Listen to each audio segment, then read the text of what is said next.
A hot day on a busy airport runway, where fighter jets sit like sleeping giants. Suddenly, a sharp voice cuts through the air. "Are you lost, Grandpa? The air show isn't for another month."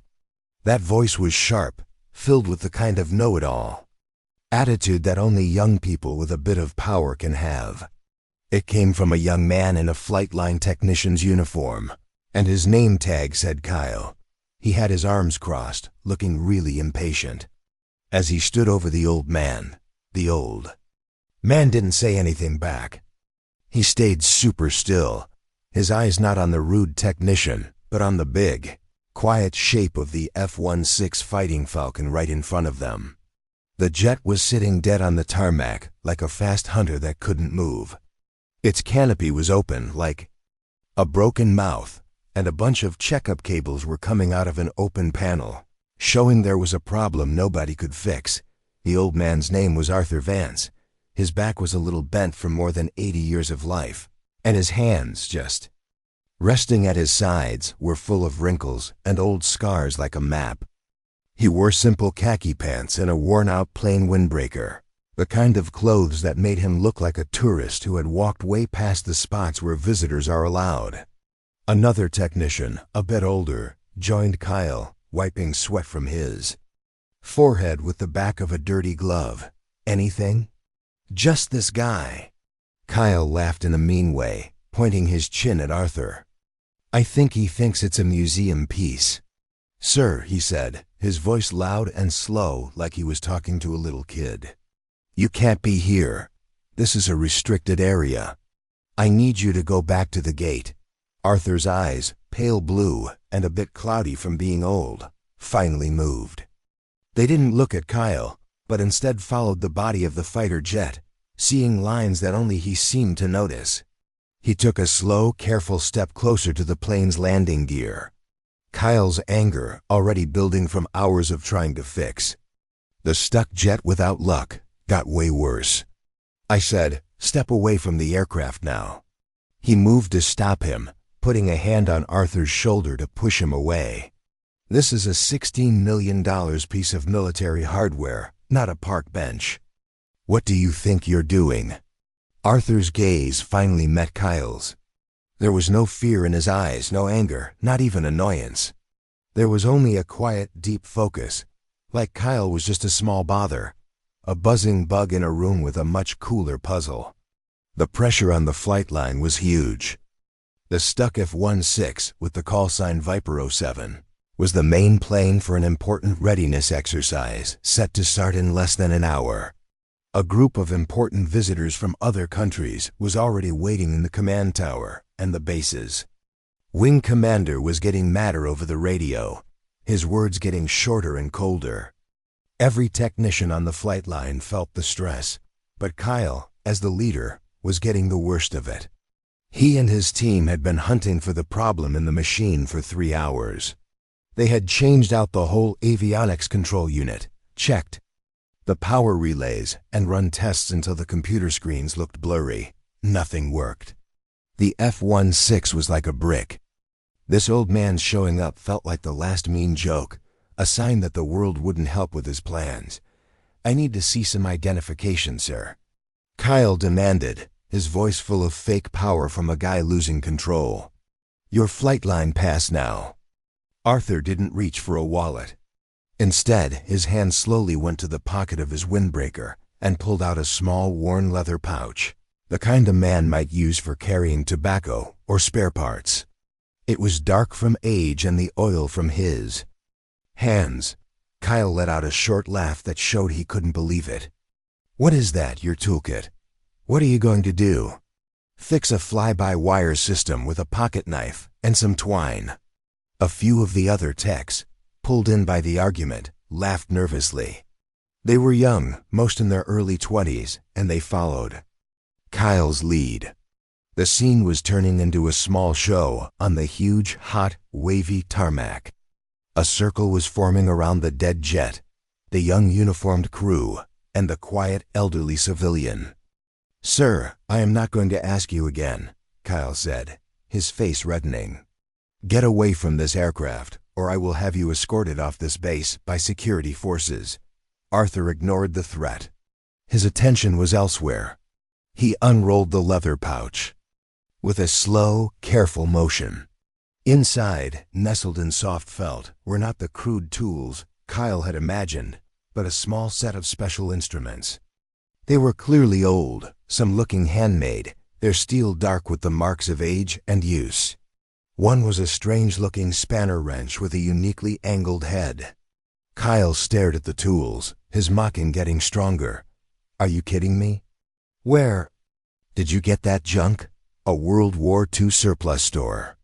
"You probably flew biplanes, didn't you, Pops?" Things were a lot simpler back then, as Kyle's mocking words hung in the hot air. Arthur's fingers brushed against the handle of the peculiar spanner wrench. The feel of the worn metal was like a key, unlocking a door in his mind. The world changed.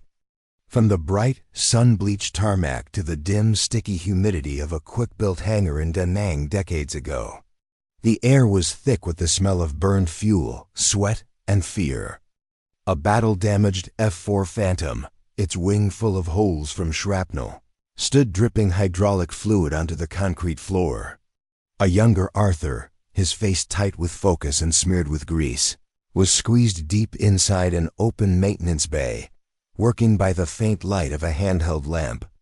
The very same spanner wrench was in his hand. Outside, the distant boom of artillery was like a scary song. A frantic crew chief was shouting, "We need that bird in the air, Art. They're getting hammered out there." Arthur didn't answer. He just gave one final precise turn with the wrench. A valve seated. The hydraulic bleed stopped. He slid out from under the wing and nodded. "She fly." The memory was gone in a flash, a whisper from the past that helped the quiet of the now. Back on the tarmac, the scene had gotten bigger. One of the other technicians, wanting to impress Kyle, chimed in. "Maybe he thinks it's a car that needs a jump start." The circle of onlookers widened. On the far side of the flight line, working on another aircraft, was Master Sergeant Reyes. He was a longtime crew chief, a man with 30 years of service shown in the lines around his eyes. He'd seen hot-headed young team leads like Kyle come and go. He'd been watching the argument with a growing worry. At first, he was just annoyed that a civilian had gotten this far onto the tarmac, but then he started watching the old man. It wasn't his clothes or his age. It was his posture, the way he stood. He wasn't looking at the F-16 like a tourist. He was studying it, checking it out. His gaze was careful, moving from the wing roots to the engine intake to the specific panel Kyle's team had been fighting with. It was the stance of someone who fixes things, like a master worker looking at a broken job. There was a simple way he moved, an absolute stillness that Reyes hadn't seen in years. It reminded him of the old stories, the tailies the gray-haired maintenance chiefs used to tell about the engineers from the Skunk Works or the original General Dynamics design team. Men who could listen to an engine and tell you which specific turbine blade was out of balance. Kyle's patience finally broke. He reached out and grabbed Arthur's arm more forcefully this time. "That's it, old-timer. Your little field trip is over. We're going to see security." He started to pull the unresisting old man away from the jet. That was the moment for Master Sergeant Reyes. Something clicked. A name from one of those old stories came up in his memory, almost like a ghost story. He pulled out his cell phone, his heart suddenly pounding. He didn't call the security desk. He scrolled through his contacts to a number he rarely used, the direct line to the maintenance group commander's office. The call was picked up by a young captain, Colonel Davidson's office. "Sir, this is Master Sergeant Reyes on the flight line," he said, his voice low and urgent. "You're not going to believe this. We've got Viper 07 grounded, the one for the DV flight. The tech team is at a dead end, and their lead is about to have a civilian arrested." "A civilian? How in the hell did a civilian get on the active flight line?" "That's the thing, sir." Reyes continued, watching Kyle try to pull the old man who was now holding his small pouch of tools. The way he's looking at the Viper, it reminds me of the stories about the ghost of the flight line. The guy who wrote the book on the bird. There was a pause. Sir, I think his name might be Vance. Arthur. Vance. The silence on the other end of the line was immediate and absolute. The phone call landed like a grenade in the wing commander's office. Colonel Matthews was in the middle of a tense briefing with his operations chief, the grounded F-16, the single infuriating topic of conversation. His executive officer burst in without knocking, an act that would normally earn him a week of scut work. Sir, you need to take this call. It's from the MX Group Commander's office. It's about the civilian on the flight line. Matthews snatched the phone, his face like a storm cloud. What is it? He listened, his expression shifting from anger to confusion and then to stunned disbelief. His knuckles went white on the phone. Say that name again. He listened once more. Vance? Are you sure? Arthur Vance? The colonel's face went pale. He shot to his feet, knocking his chair back. The operations chief stared, confused. Get me his file. Matthews barked at his aide, the archive file, the one marked living legend. Now, the aide, sensing the big change in the room, scrambled from his desk and sprinted towards the records vault. Colonel Matthews turned his attention back to the phone, his voice now a low, urgent command. Listen to me very carefully. Get on the radio to the flight line. I want you to tell that technician, by my authority, to stand down. Do not let anyone touch Mr. Vance. Do not let anyone speak to him. Everyone is to freeze. Is that clear? That is a direct order from the wing commander. I am on my way. He slammed the phone down and grabbed his flight cap. Get the command car now. Tell them to clear the way to the main tarmac. But on the sun-baked concrete, the stand-down order had not yet arrived. Time on a flight line can move in strange ways. An hour can feel like a minute, and 10 seconds can stretch into forever.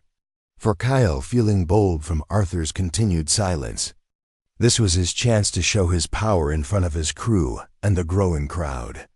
He was still holding Arthur's thin arm, like a sign of his control. He leaned in, his voice full of fake pity. Look, I get it. Things get confusing when you get older, but you are a danger to yourself and to this equipment. For your own safety, I'm taking you to the security office. They'll get you checked out, maybe call your family. He was basically saying the old man was confused and old, a final way to embarrass him in front of everyone. He gave Arthur's arm a firm tug, planning to march him across the tarmac like a punishment walk. Let's go. The show's over. It was at that precise moment that a new sound cut through the air. It wasn't the whine of a jet engine or the crackle of a radio. It was the piercing wail of sirens, and they were getting closer fast. But these weren't the familiar whoop-whoop of the base patrol. This was the powerful deep yelp of command escort. Vehicles, heads turned. In the distance, a black staff car flanked by 2 big security trucks was racing towards them, lights flashing. They didn't slow as they approached the busy area, but sped on with an alarming lack of caution, making airmen jump out of the way. The convoy screeched to a halt in a perfectly done formation just yards from the grounded F-16, creating a barrier between the crowd and the scene. The passenger door of the staff car flew open before the vehicle had fully stopped. Colonel Matthews, a full bird colonel with a chest full of ribbons, launched himself out. His face was a mask of controlled fury. He was followed by his command chief, Master Sergeant, and the maintenance group commander. They moved with a single scary purpose. The entire flight line froze. The casual chatter, the nervous laughter, the hum of activity, it all stopped. The arrival of a wing commander on the flight line was rare and serious. The arrival of the commander with his whole senior staff moving like an attack team was something nobody had heard of. Kyle stopped dead, his hand still clamped on Arthur's arm. He stared, his mind not able to understand what was happening. Why was the base's top officer here? For him? For this old man? Colonel Matthews didn't look at the crowd. He didn't look at the multi-million-dollar jet. His eyes, burning with an intensity that could melt steel, were locked on one person and one person only, Arthur Vance. He strode forward, his polished boots eating up the distance on the concrete. He walked right up to Kyle, his gaze so ferocious that the young technician flinched as if he'd been physically struck. Matthews stopped 2 feet from them. He didn't yell. He didn't speak. He simply looked at Kyle's hand on Arthur's arm. The meaning was clear. Kyle snatched his hand away as if the old man's sleeve were red hot. Then Colonel Matthews turned his full attention to Arthur. In one crisp, powerful motion, he brought his hand up to his brow and gave the sharpest, most profound salute of his career. It was a gesture of such deep, unwavering respect that it seemed to vibrate in the silent air. "Mr. Vance," Colonel Matthews said, his voice ringing with emotion for all to hear. "It is an honor, sir." A collective silent gasp rippled through the crowd of airmen. Jaws dropped, eyes widened. Kyle looked as though the ground had vanished beneath his feet. He swayed slightly, his face completely drained of color. Matthews held the salute for a long, meaningful moment before slowly lowering his hand. He kept his back ramrod straight, addressing Arthur, but speaking loud enough for every person on the tarmac to hear. His words as a formal decree, for the benefit of those who are too young or too ignorant to know whose presence they are in. Matthews began, his voice booming with authority. "This is Mr. Arthur Vance. In the early days of the Viper program, he was known as the ghost of the flight line because he'd appear out of nowhere and solve problems the engineers swore were impossible." He paused, letting the weight of the title sink in. Mr. Vance was a lead design engineer for the original F-16 prototype. He personally wrote 3 chapters of the maintenance manual that you technicians use every single day. The very fly-by-wire system that's giving you fits.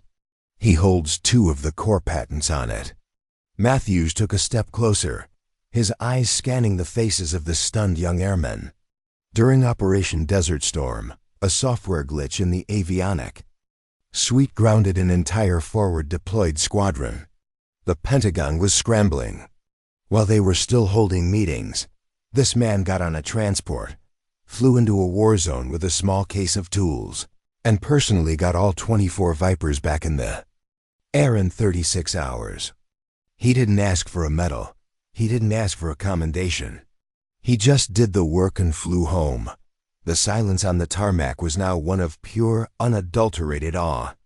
Master Sergeant Reyes, watching from the edge of the scene, simply nodded, a look of profound validation on his face.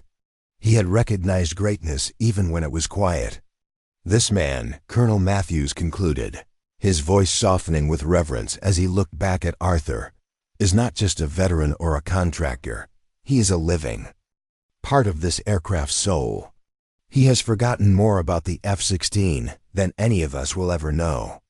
Finally, the full terrifying weight of what he had done crashed down on Kyle. He had not just disrespected an old man. He had mocked a founding father. He had threatened a legend. Colonel Matthews then turned, and the warmth in his expression vanished, replaced by a gaze as cold and hard as Arctic ice. He fixed it on Kyle. "Technician," he said, his voice deceptively soft. "Lethal, what is your name?" "Kyle, sir. Airman First Class Kyle Peterson," he stammered, his own name sounding foreign and foolish in his mouth. "Airman Peterson," Matthews said, the name tasting like poison. "Your arrogance and your ignorance today have brought shame to this wing.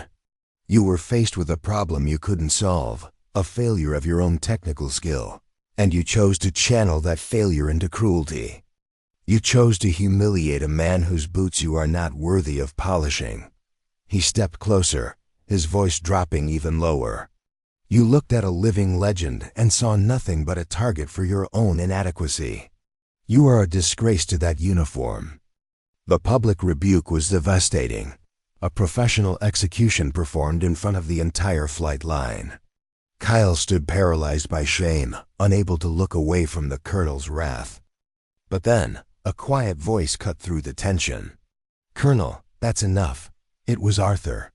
He had been silent throughout the entire ordeal, but now he spoke. His voice was not strong, but it carried an undeniable authority that even the wing commander instantly obeyed. Matthews fell silent. Arthur Vance turned to the trembling young man. He looked at Kyle, not with anger or pity, but with the calm gaze of a teacher. "Son," he said gently, "the machine doesn't care about your rank. It doesn't care about your pride. It only cares about the truth of the problem." He raised a slightly shaky hand and pointed not at the complex avionics bay where Kyle's team had been working, but at a small, almost hidden panel near the portside landing gear strut. "You were all looking in the wrong place," Arthur explained. "You were looking at the brain. The problem isn't in the brain, it's in the nerves. Right there," he pointed again. "That's the hydraulic bypass actuator for the emergency power unit. It's a known issue on the Block 30s, especially after a cold soak at altitude. The valve gets sticky." He looked down at the small leather pouch in his hand, which he had held onto this whole time. He unrolled it and picked out the strange custom-made spanner wrench. He held it out to Kyle. "You don't need a computer. You just need to give it a little tap to remind it what it's supposed to do." As Kyle hesitantly reached for the old, dark steel of the wrench, the world flickered again for Arthur. The tool in his hand felt heavy with more than just its own weight. He saw himself, 30 years younger, standing in a super-clean room at the General Dynamics facility in Fort Worth, a man with bright eyes and a slide rule in his pocket. The chief designer of the entire F-16 program was handing him this very wrench. Freshly made. "Sometimes, Art," the man had said, his voice full of uncle-like wisdom, "the most complex problems in the world don't need a more complex solution. They just need a steady hand and the courage to try the simple thing first. Never forget that." Kyle's fingers closed around the tool. It felt strangely balanced in his hand. Under the silent, watchful gaze of the wing commander, his own crew, and the man he had ridiculed, he walked to the F-16. He knelt down, his movements stiff with dread and humiliation. He found the small actuator Arthur had indicated. It looked insignificant, like an afterthought in the jet's complex body. He raised the wrench. For a moment he hesitated, the entire flight line holding its breath. Then with a gentle, precise motion, he tapped the valve housing. Tap. The sound was tiny, almost lost in the vastness of the tarmac. But it was followed by another more significant sound, a soft, satisfying hiss of released pressure. A click-clack of a relay seating itself, and then magic. The cockpit of the F-16 flickered to life. The dashboard screens glowed green. The voice of the onboard computer, a calm female voice known affectionately as Bitching Betty, announced, "Main power online." The auxiliary power unit began to whine, spooling up to speed. The dead predator was alive. A wave of astonished murmurs swept through the crowd. The problem that had stumped a team of trained technicians with thousands of dollars of diagnostic equipment for 3 hours had just been solved in 3 seconds, with a tap from a homemade tool in the hands of an old man. "Colonel." Matthews stared at the illuminated cockpit, then back at Arthur, a look of profound respect on his face. He turned to the maintenance group commander. "I want Airman Peterson and his entire team off the line. They're to report for a week-long training seminar starting at 0800 tomorrow. The topic," he said, looking at Arthur, "will be the history and legacy of the F-16 airframe, and the first lesson will be taught by Mr. Vance, if he would do us the honor." A formal base-wide letter of apology was to be drafted and delivered to Mr. Vance personally. The story of what happened on the tarmac would become mandatory reading at the maintenance training schoolhouse. Weeks later, the heat of the incident had cooled. Kyle Peterson was a different man. The arrogance had been blasted away, replaced by a quiet humility. He was in the base library studying old technical orders, trying to learn what he had so clearly missed. He saw Arthur Vance sitting in a worn armchair in the history section, reading a book. Kyle's heart pounded. He bought 2 cups of coffee from the small kiosk and walked over, his steps hesitant. "Mr. Vance," he said quietly. Arthur looked up from his book, his pale blue eyes holding a spark of recognition, but no malice. I wanted to say thank you," Kyle stammered, placing a coffee on the small table beside Arthur. "For the lesson, and I'm sorry for how I treated you. There's no excuse." Arthur looked at the young man, at the genuine remorse in his eyes. He gave a small, forgiving nod and gestured to the empty chair opposite him. "Sit down, son." Kyle sat. They didn't speak of the incident on the tarmac again. Instead, Arthur started talking. He talked about the feel of the wind over a new wing design, about the smell of a hot engine, about the challenges of making a machine that was smarter and faster than the pilot, but still obeyed him like a part of his own body. He spoke of the plane not as a weapon, but as a living creation. And Kyle listened, finally understanding that the soul of the machine was not in its wires or its software, but in the spirit of the people who created it. The story of Arthur Vance is a powerful reminder that true legends often walk among us, their greatness hidden in plain sight, waiting not for recognition, but for a problem to solve. If you were moved by this story of unassuming heroism, please like this video, share it with others, and subscribe to Veteran Valor for more stories that deserve to be